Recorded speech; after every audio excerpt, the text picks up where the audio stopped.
to all the comic fans, Marvel geeks, and all the nerds in between. Welcome to another episode of the new and improved Vigilante Vibes, where we talk all things Marvel along with other fandoms, but without the toxicity that's taken up way too much space in each and every fandom. I'm your host, Megan Nicole, and today we are going to do another episode of elevating all nerdy voices of the rainbow. For this episode, we are joined by the very lovely Emily. Thank you for having me. Of course. So why don't you tell our listeners a little bit about you? Well, I am a aspiring game designer and developer. I'm also an aspiring comic writer and comic artist. Wow, you're a busy woman. I'm currently in my. I currently just finished my fourth trimester at uni studying game design. Oh my God, that's so impressive. That's really cool. So you want to design games and you want to design comic books as well. Yeah. There's only 24 hours in the day. How are you going to do all of this? That's so impressive. Well, my goal is mainly to focus mostly on my comics. Mm-hmm. But I do want to turn those comics into games one day as well. Oh, that's cool. So what kind of comics do you work on? Well, I work on a lot of mature themed superhero comics. Okay. Um, I have one comic that's very inspired by the X-Men, heavily Oh. inspired by X-Men, which is called the Xenopians.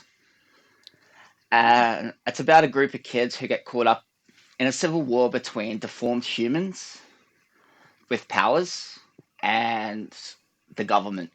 And they've basically just trying to create peace and let everyone cohabitate Wow, together. that's really cool. I would love to read that. That sounds Cool. great. Also, I love your dress. That is so Oh, thank nice. you. Oh, I just love your whole vibe. So, is there? But you mentioned that they're Sinopians, right? It Yeah. was kind of like the X Men. Do you usually get inspiration from other comics like Marvel Comics, DC Comics? Yeah, I actually do draw in a lot of inspiration from other comics. Um, so, like, I'm very heavily biased towards Marvel, to be honest. Yeah. But um, in saying that, like, there is a lot of DC inspiration in my comics as well. Um, like, one of my favorite DC characters, Harley, actually inspired one of my characters called Show Pony. Okay. So, it's about a girl who is basically just likes to show off and create pranks and all that kind of stuff. Oh, she sounds So, fun. yeah. Well, that's really nice. So, what kind of comics in Marvel are some of your favorites? My favorite character in Marvel is actually Scarlet Witch. Oh. I love the complexity around her, like her traumatic past, Hmm. um, um, the dynamic that she has in general with like inside of herself, the battle with inside of herself. She's a person that wants to do good, but she's confused. She gets easily manipulated by villains like Doctor Doom and Magneto, especially in the storylines of the Children's Crusade and House of M. Um, so like the fact that she could also alter reality, like who wouldn't want to do that, especially in these times.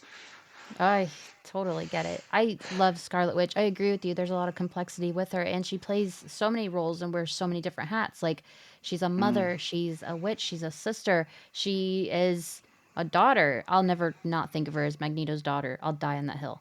But I do totally get she is such a strong character, such a good character, and I think anyone can find something of them in her. Mm. Yeah, she's definitely a good character that's been led astray a few times, Hmm. and she's all she ever wants to do is redeem herself from those mistakes that she's made. Yeah, I feel like we can all kind of relate to that. We all just kind of want to be a better person than we were yesterday. Exactly. Yeah. What other characters are you into? I'm into Wolverine, Deadpool, obviously Venom. Obviously. um, yeah, Venom is very complex too. Like he hates Spider-Man, but he wants to also help Spider-Man at times. Mm-hmm. So like, especially when going up against Carnage during that run of the comics, um, that was that was interesting when I first saw them team up together. Yeah, it it was a lot. It's a lot going on with Venom. It's way more emotional than people give him credit for. Hmm. He wants to hate Peter so bad for pushing him away and not bonding with him, but he at the same time he's like, "Please love me, please." And it's like, can't we all just relate to that even in the littlest bit? Exactly. Did you see Sam. the Oh, I'm sorry, go ahead. So now you go. Did you see the third Venom movie? Yeah, I did. What'd you think? I thought that was a bit in my book. Um, I may be biased because it was done by Sony, and Sony's track record is not that great. I also thought that Venom 2 was a bit eh. Yeah. I didn't really like how they portrayed Carnage. I think Carnage could have been a little bit more gruesome. Yeah, I agree. I think they nerfed him a little bit. And I wasn't really, yeah. And to be honest, the whole Venom franchise without Peter felt Mhm. naked. So It was a bold choice of theirs, a stupid choice, but a bold choice to make an yeah, entire universe about Spider-Man, but never actually having Spider-Man. exactly. It's it was a Like you can't choice. have a Spider Verse without Spider Man. So It just felt like trolling the fans because yeah, there was quite a few and times they gaslit us, making us think Spider-Man would show up. Like in the mm, Morbius trailers, there were Spider-Man posters, and we're like, "Oh, yeah. this is it."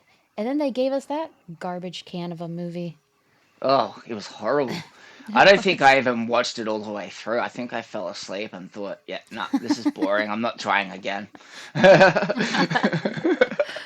What I like, the one thing I do like about the Sony verse is that we all have such differing opinions, but we all come together to agree that it blows.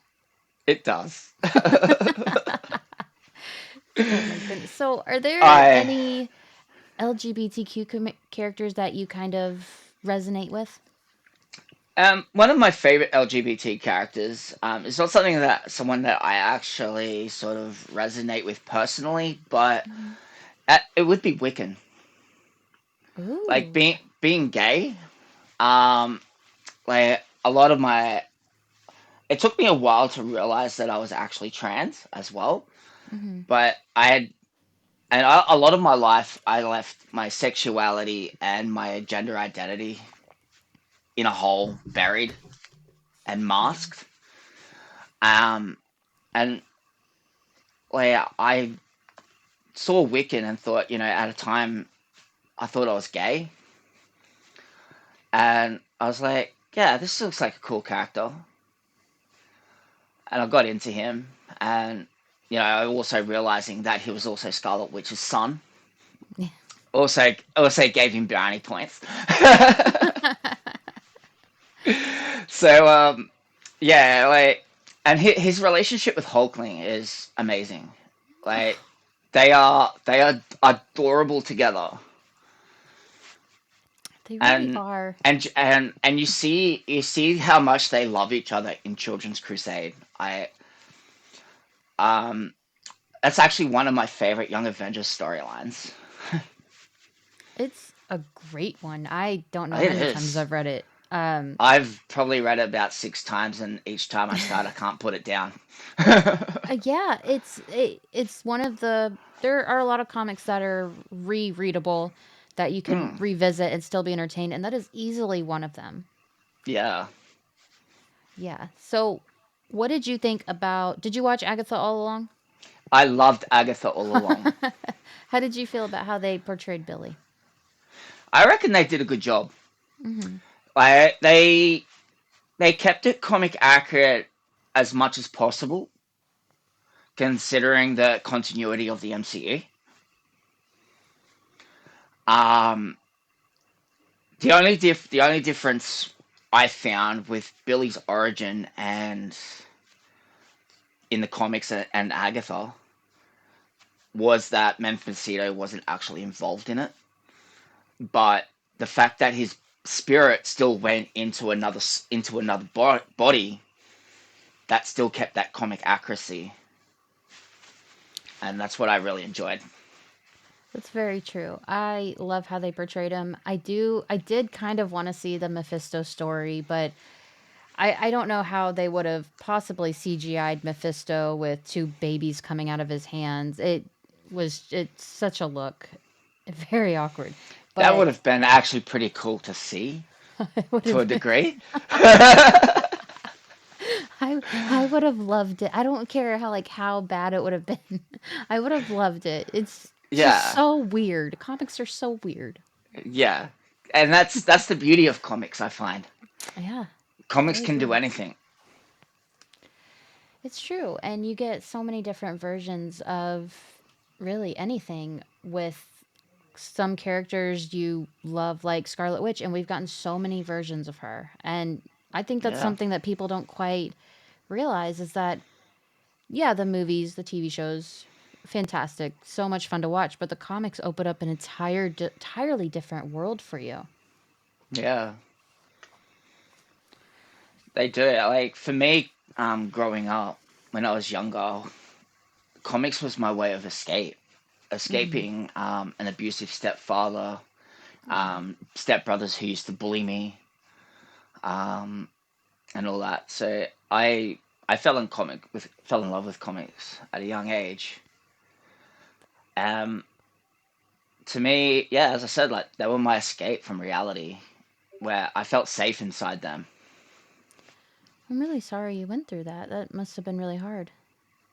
I was, Yeah, it sucks. But look at you now. You're living your authentic self out loud. You're wearing a very nice dress, and you have Spider-Man and Venom in your bed. It's like, look at you. And you're learning, you're gonna create oh, video and games. I've also got Miles as well.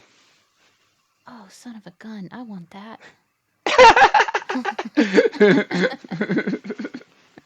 That's so cute. I love that. But like, I'm proud of you. You're doing so many amazing things, and you're doing it in a way that you're not hiding who you are. You're just loud about it, and more people need to be that. Yeah, I'm also an advocate for trans rights over here in Of course. Australia. And we just in the last couple of days had a hit to our youth. Our state government has now officially banned puberty blockers for trans youth. Oh, Yeah, I knew it wasn't long until Trump got in power would start following suit. So, that's what happens in Australia. I didn't realize Australia was like that. That's so sad. I'm so sorry. Yeah, That's I'm waiting for the day they tell me that I won't be able to get surgery. yeah. But yeah, no, Well, let's hope it doesn't come to that. But sitting there waiting for it, you know, mm. it. I really don't have any advice. I'm not I'm not trans, so I'll never Yeah, be able to relate to you. But I do respect what you are, and I respect that you're an advocate for trans rights because there's not enough advocates. there's not. No. But we don't know what the future holds. It. Exactly. Like I do agree there needs to be more authentic representation in entertainment Hmm. because trans kids, gay kids, um, even intersex kids, they all need role models. Yeah. And I never had that much when I was a kid myself, so it was hard. It was hard for me to come out. I wanted to come out when I was younger, and I totally regret not doing it now. But I was 34 when I came out, Wow. and I'm 38 now. You do not look 38, first of all. That is wild. I would have said 28 at the most. Oh, well, thank you. You're welcome. I agree. There needs to be more advocacy Yeah, for every letter in the LGBTQ plus. yeah, And exactly. anyone that disagrees with that, don't watch my channel. I don't want to. If it saves one child's life, isn't that worth it? Exactly. Absolutely. The world is a scary place. That's Oh, why it we all is. dive into our comics and we don't want to come back up for air. That's right. So, I guess back to comics. Um, is there any new comics that you've read recently that you really liked? Because there's a lot of new stuff coming out that's Actually, pretty I have crazy. not had much time to read comics That's between fair. studying and writing my own and drawing my own. Hmm.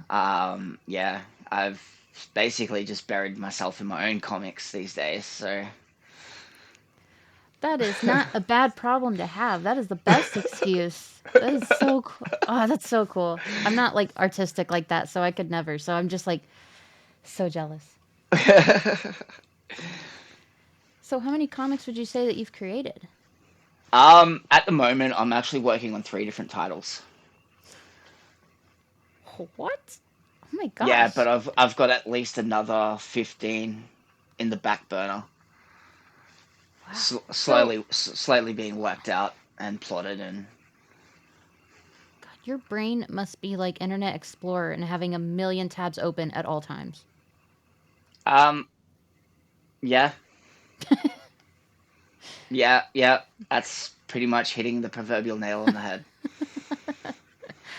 Well, that's really cool, though. So, would you say so? I have so many questions because I don't make comics, and it's just like a whole world that I don't get. Um, so, are any of your characters kind of modeled after you? Yes, I actually do have a character that's modeled after me, Oh, and really? her name is Dr. Chrono. She is Oh, um, she's a physicist in time travel, and oh, she creates a chrono suit which basically allows her to travel back in time or forward in time or anywhere in the universe oh. instantaneously. That's that's really compelling. I really like that. I would read the crap out of that. So, because I love history, Hmm. and I have a lot of arcs where she goes back in history to fix aberrations, and so like she's like a time traveling superhero. She doesn't fight crime in her time; she fights crime in all over time. Oh wow. but but she's sort of got like a multi-dimensional organization that's sort of like the TVA. Um, mind you, I came up with this before the TVA was even heard of.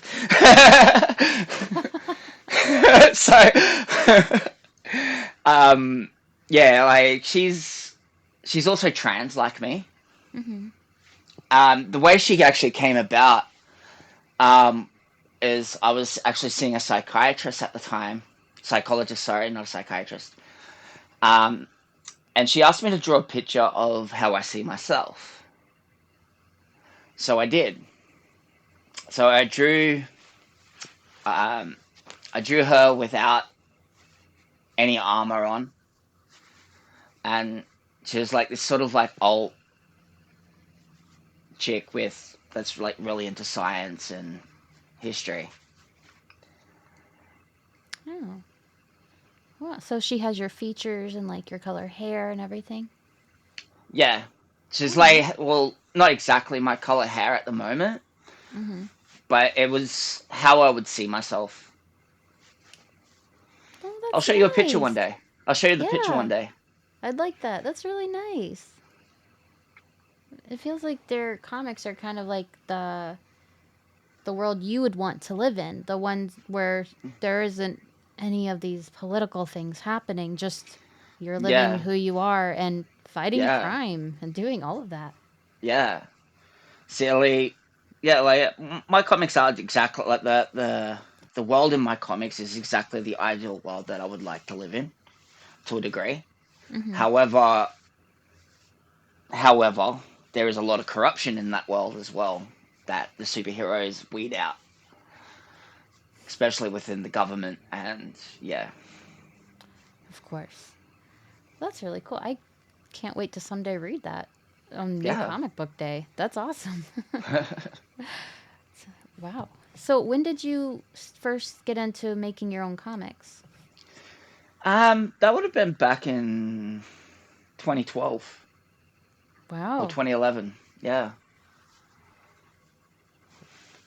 So, you've been at this for a while. My gosh, yeah. that is a lot of experience. I did previously publish one Oh. that did not do too well at the time, and my artist at the time was taking too long with issue two. So I decided to just take it off and reboot it, and I'm basically just been working on the reboot ever since. I've been trying to find the right artist to do it.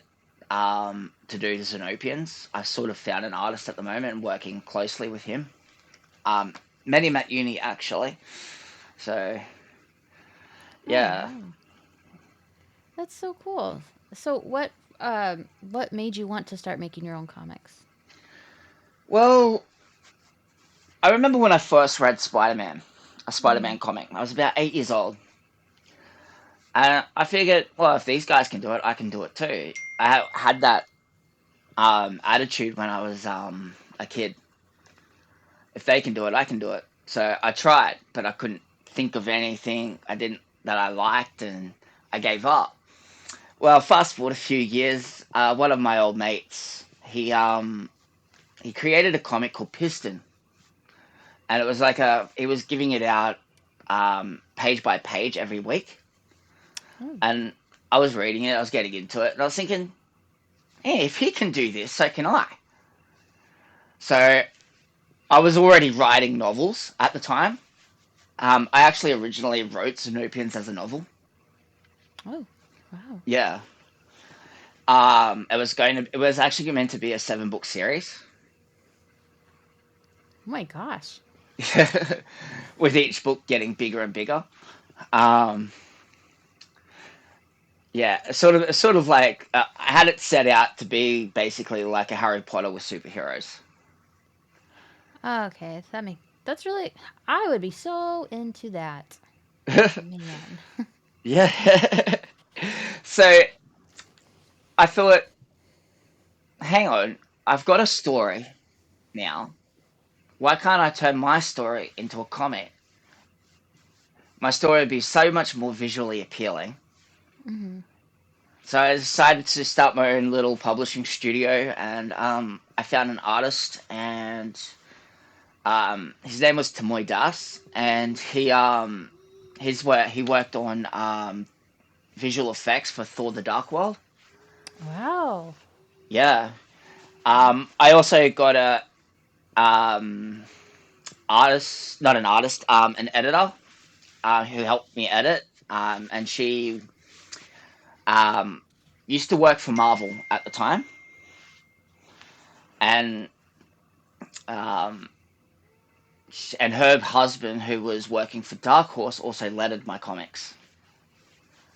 Oh my gosh. So you got a little bit of everything. Your comics are like the melting pot of comics. Yeah, That's so cool. Congratulations on all that. That's amazing. thanks. Yeah. So, what I really do like is that you're making your own comics. They are all for you, It's not like others where I see like, oh, I want to make comics for Marvel or DC. I'm making my own thing. I really appreciate that. That's really cool. Thanks. Yeah. So I've had so much fun with you. You're such a joy. You're so kind. I love you. Um, Thank you. where can our members or our listeners find you? You can find me on Instagram under the Viconian. Okay. I'm also on Facebook, TikTok, all the socials, Hmm. Discord even. I have a Discord server if anyone is interested in joining that and finding out more about comics and games I make. Um, so yeah, basically all the socials. If you can't find me on that social, I'm probably not on that social altogether. Well, that's fair. So yeah, the Viconian. The Vicornian. And wherever you guys are watching or listening to this episode, please check the show notes, and I should have the links to where you can find Emily and all of her amazing stuff she's doing. So, thank you so much for joining me. You're welcome back anytime. This was so much fun. No worries. Thank you so much. You're welcome. Thank you for listening to this episode of the new and improved Vigilante Vibes. Wherever you're listening to this episode, click that subscribe button so you don't miss any of my amazing guests or any future episodes. Thank you so much for listening. I hope you enjoyed it. Have a great night.